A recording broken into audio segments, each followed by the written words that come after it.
Bom dia, eu sou a professora Luciana do 5º ano do Centro Educacional Milton Ferreira da Silva e estamos aqui para mais uma videoaula.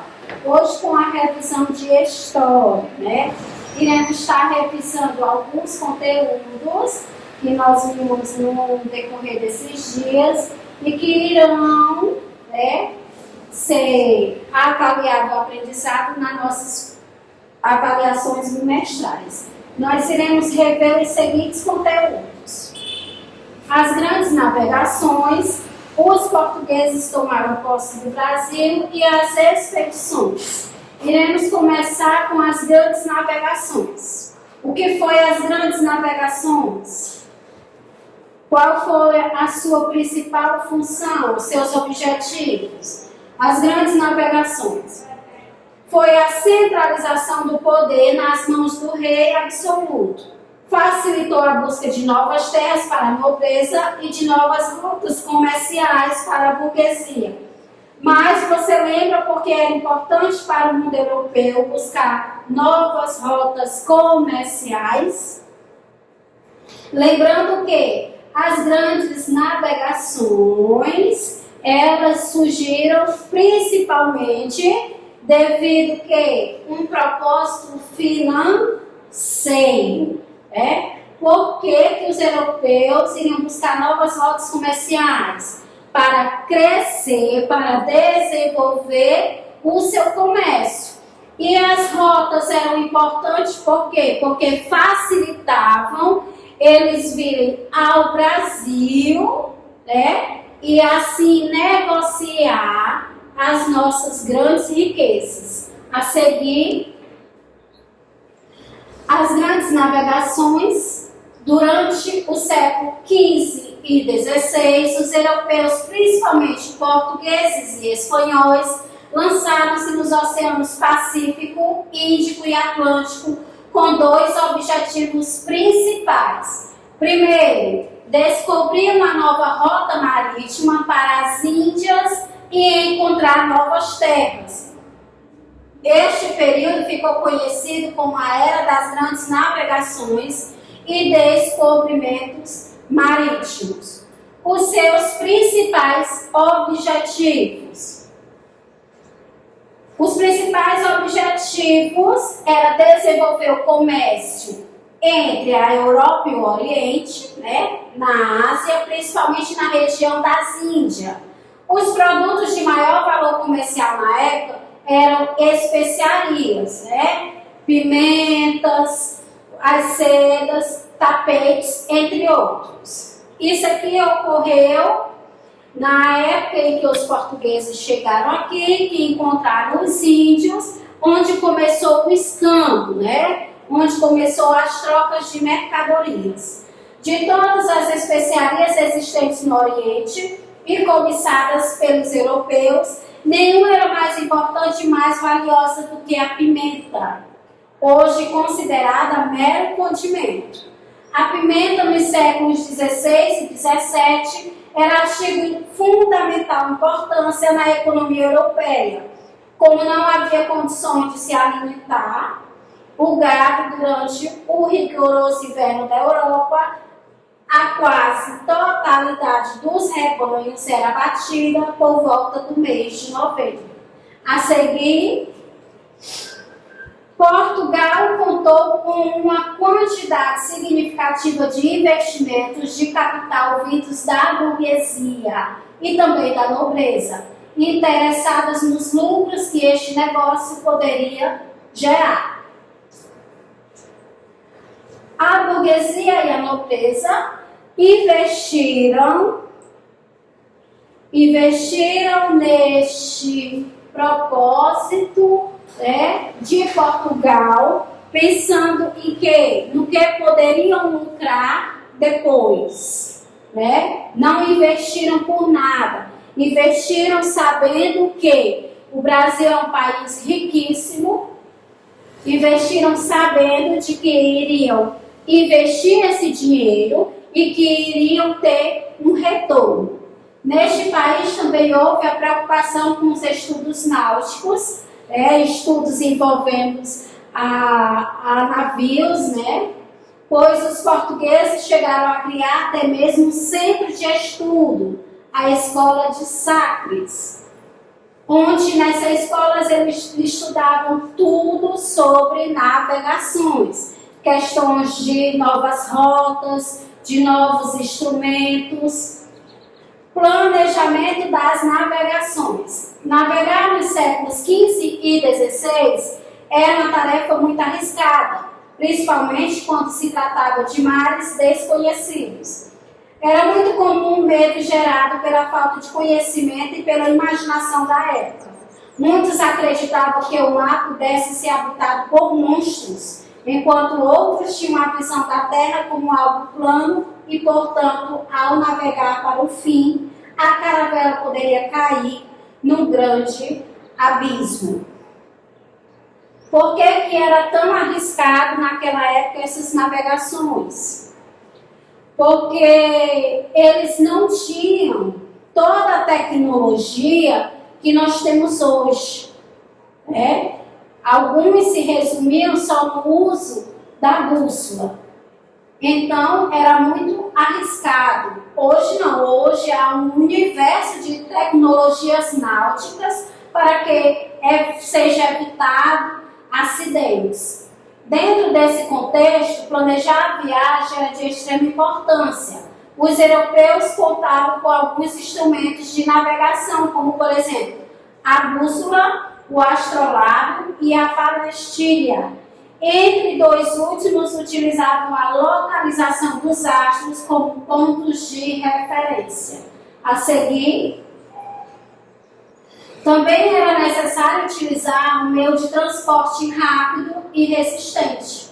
As caravelas cumpriam tais objetivos, embora ocorressem naufrágios e acidentes. As caravelas eram capazes de transportar grandes quantidades de mercadorias e homens.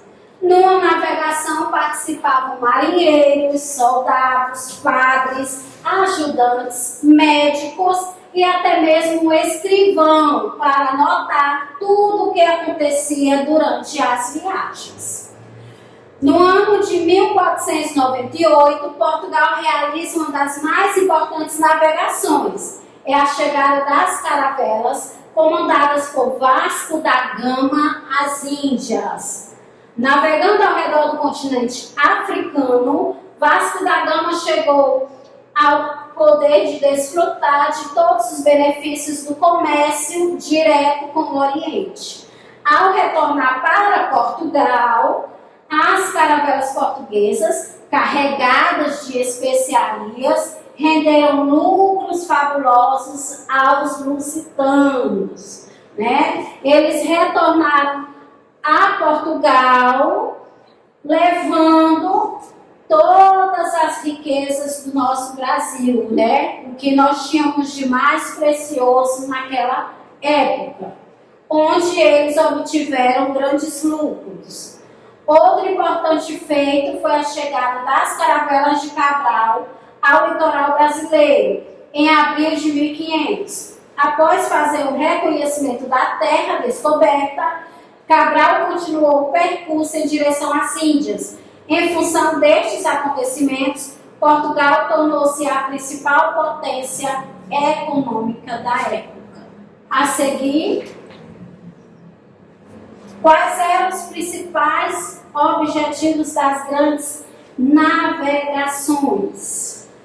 Buscas de novas terras, né? Expansão agrícola, extrativista e comercial, busca de riquezas inexistentes ou raras na Europa. Eles vinham buscar aqui no Brasil o que eles tinham pouco ou que eles não tinham de nenhuma maneira lá na Europa. Por isso eles vendiam um custo alto e obtinham grandes lucros.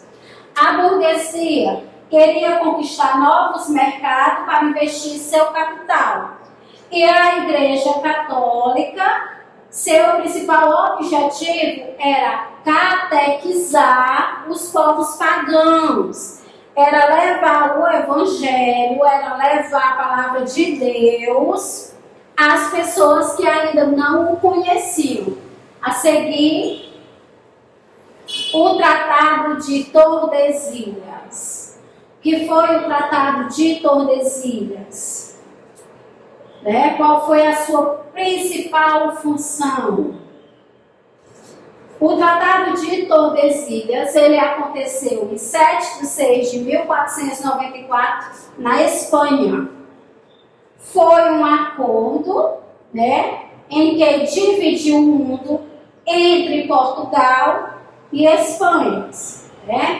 Ficou acordado o seguinte: 370 léguas a oeste do arquipélago de Cabo Verde, pertencia à África, e dividiria o mundo entre Portugal. Terras ao leste seriam dos portugueses e as terras a oeste seriam da Espanha. E como aconteceu isso? Como foi administrado? Vamos ver a seguir. O Brasil português era bem menor do que é hoje. Devido ao Tratado de Tordesilhas, a parte do Brasil que pertencia a Portugal era bem menor do que é hoje. Vamos entender um pouco como foi que aconteceu esse tratado. A seguir, de acordo com o Tratado de Tordesilhas, o Brasil não era todo de Portugal. Grande parte do território pertencia à Espanha. A seguir, os portugueses e o primeiro contato com o Brasil. Aqui nós temos a ilustração das caravelas, chegando com os portugueses, quando encontraram os primeiros habitantes, que foram os indígenas. A seguir, o Brasil foi descoberto por Pedro Álvares Cabral. Foi ele quem comandou a segunda armada enviada para a Índia no dia 9 de março de 1500, Foi quando o Cabral chegou aqui e descobriu o Brasil e teve a total certeza de que era uma terra riquíssima e que mesmo já existindo os índios, foi quando ele começou a trazer pessoas de outros territórios, de outros países, para povoar o nosso Brasil e para desenvolver comercialmente. A seguir, o descobrimento do Brasil. Nós iremos observar que as grandes navegações, o Tratado de Tordesilhas, foram grandes acontecimentos que cooperaram para o descobrimento do Brasil. No domingo, 8 de março de 1500, após assistir à missa na ermida de Restelo, o capitão Moore da esquadra, Pedro Álvares Cabral, e sua tripulação recebeu do rei Dom Manuel a bandeira da Ordem de Cristo, símbolo da fé e dos grandes feitos marítimos portugueses. Formando um grande cortejo, dirigiram-se todos para a praia. As 13 naus e 1.500 homens estavam prontos para conquistar os mares nunca antes navegados, que eram, nesse caso, os mares brasileiros. No dia 9 de março de 1500, partiu de Lisboa a maior frota jamais armada em Portugal. A seguir, a esquadra partiu de Lisboa, como nós já vimos, por 13 navios, 1.500 tripulantes, comandada por Pedro Álvares Cabral.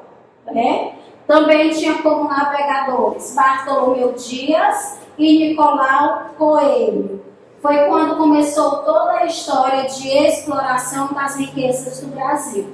A seguir, 21 de abril, surgiram os primeiros sinais de terra, aves e folhas. Foi quando os portugueses viram que eles tinham chegado no local desejado.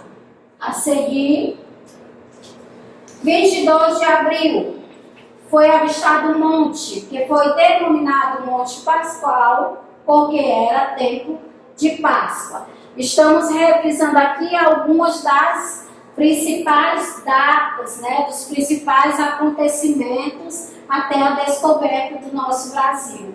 A seguir, 24 de abril, a esquadra chegou perto da terra para ancorar as embarcações. Foi encontrado um lugar seguro, que recebeu o nome de Porto Seguro, atual Bahia, Cabralha, no estado da Bahia. Hoje é um lugar muito visitado, é um ponto turístico. A seguir, 26 de abril, Frei Henrique Soares de Coimbra celebrou a primeira missa no Ilhéu da Coroa Vermelha. A seguir, 1º de maio, em Terra Firme, foi celebrada a segunda missa no Brasil. A seguir, 2 de maio, a célebre carta foi escrita em Porto Seguro entre 26 de abril e 2 de maio de 1500. O escrivão só interrompeu o trabalho no dia 29, quando ajudou o capitão Moore a reorganizar os suprimentos da frota. Aqui foi quando eles escreveram a carta,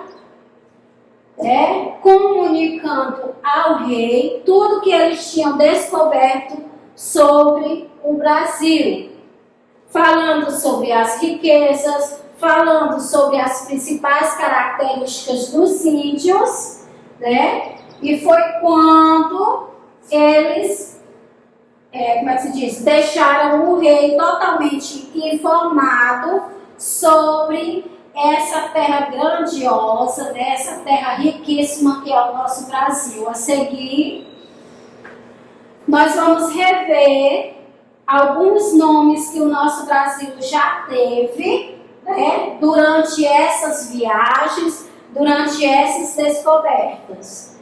O Brasil ele já foi chamado de Ilha de Veracruz, Terra de Santa Cruz e, por último, Brasil, devido o pau-brasil, que é uma madeira de cor de brasa extraída de uma árvore da Mata Atlântica do Nordeste. A seguir, na busca da conquista de novas terras, os portugueses queriam ser os donos de lugares, não importando se já pertenciam a outros povos. Quando chegaram ao Brasil, eles encontraram a terra povoada por 1 milhão de índios e uma vegetação florestal muito intensa. Depois de muitas guerras, os portugueses conseguiram dominar os índios. Quando os portugueses chegaram ao Brasil, o Brasil não era uma terra sem donos, O Brasil já havia sido descoberto. Aqui já estavam os índios, cuidando desse nosso país grandioso, nesse nosso país abençoado. Então, a grande questão quando os portugueses chegaram foi que os índios não aceitaram com tanta facilidade a entregar o que era deles, o que eles tinham cultivado, o que eles estavam cuidando há tantos anos, Então houve muitas guerras, até que os portugueses dominaram os índios, Alguns foram até escravizados. Foi quando os portugueses dominaram, quando os portugueses conseguiram o seu tão desejado poder sobre a terra Brasil. A seguir, nós vamos ver as primeiras expedições. Expedições exploradoras. A expedição exploradora de 1501, aqui já foi depois que o Brasil foi descoberto, foi comandada por Gaspar Lemos. Ele e sua esquadra percorreram o litoral, renomeando alguns acidentes geográficos como Cabo de São Roque e Baía de Todos os Santos. Foi nessa expedição que se verificou que a nova terra não era uma ilha, descobriu-se a existência do pau-brasil. Em 1503, outra expedição ocorreu e foi comandada por Gonçalo Coelho, onde se fundou uma feitoria, um posto de armazenamento. Existiu duas expedições exploradoras. A primeira em 1501, comandada por Gaspar de Lemos, e a segunda, também exploradora, em 1503, foi comandada por Gonçalo Coelho. A seguir, expedições guarda-costas. Aconteceu de 1516 a 1526. Comandadas por Cristóvão Jacques, foram organizadas para combater os franceses e holandeses que roubavam o pau-brasil do nosso litoral. Apesar de ter acontecido já a descoberta do Brasil, já está sendo explorado internamente, os holandeses e os franceses continuavam roubando o pau-brasil, que era a atual riqueza naquele tempo. A seguir, expedição colonizadora, em 1530. Foi comandada por Martim Afonso de Souza, veio para iniciar a colonização do Brasil, iniciou as plantações de cana-de-açúcar, fundou a Vila de São Vicente em 1532, trouxe sementes de plantas, animais domésticos e ferramentas. A seguir, expedição colonizadora ainda, 1530, trouxe também pessoas para fundarem cidades, cultivarem a terra e defendê-la dos franceses e holandeses que até então continuavam roubando as riquezas do Brasil, naquela época o pau-brasil. A seguir, em 1532, o rei de Portugal resolveu dividir o Brasil em capitanias. Lembrando que todos esses acontecimentos, à medida que finalizava um e se iniciava outro, é porque o anterior não obteve grande sucesso, não obteve os objetivos que os portugueses queriam, que era o objetivo de crescimento. A seguir, 1533, Martim Afonso de Souza voltou para Portugal. A seguir, mãos a obras, Espero que tenham ficado bem compreendida a aula, que vocês tenham entendido bem. Qualquer dificuldade, façam bom uso do livro de vocês, dos textos explicativos. Assistam a videoaula com bastante atenção. Um beijo, um abraço, até a próxima.